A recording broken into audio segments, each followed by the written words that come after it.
Земи здив и закашлај се. Диши и разболи се. Излегувај надворно само ако навистина мораш.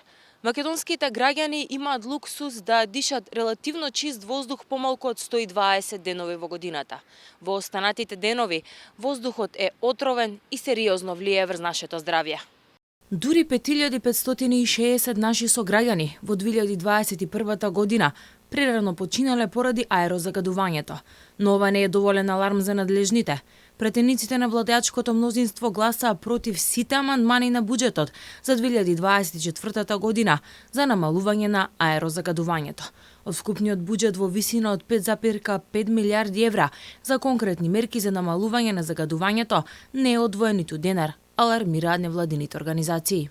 И оваа година буџетот е 0,83 од вкупните расходи, што е многу малку. Што уште да направиме за да ја пратиме пораката дека ова е приоритет, ама приоритет број 1. Крајно игнорантски и просто не знам како да го кажам, значи да не си свесен дека е тоа прашање на живот и смрт, мислам дека не оправдува никого од одговорност, а одговорностите си имаат име и презиме, бидејќи тоа се клучните луѓе на функции кои што имаат предвидено во институциите справување со овој проблем.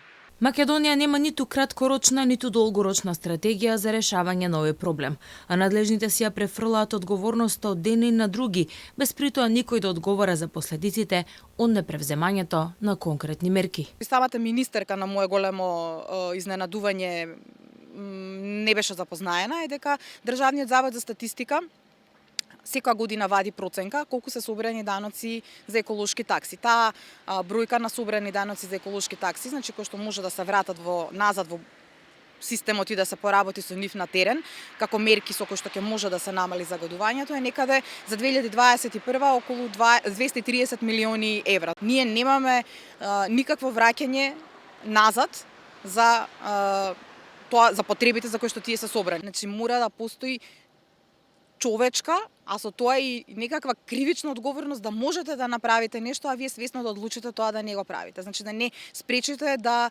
умрат илјадници луѓе, како да сме во војна. Најголеми загадувачи на воздухот во Македонија се индустријските капацитети, градежната индустрија, сообраќајот, но и начинот на кој што се грееме. Скопје, Тетово и Струмица се рекордери во загаденост кај нас, но загрижува што загаденоста е голема и на места како што е Охрид и Берово.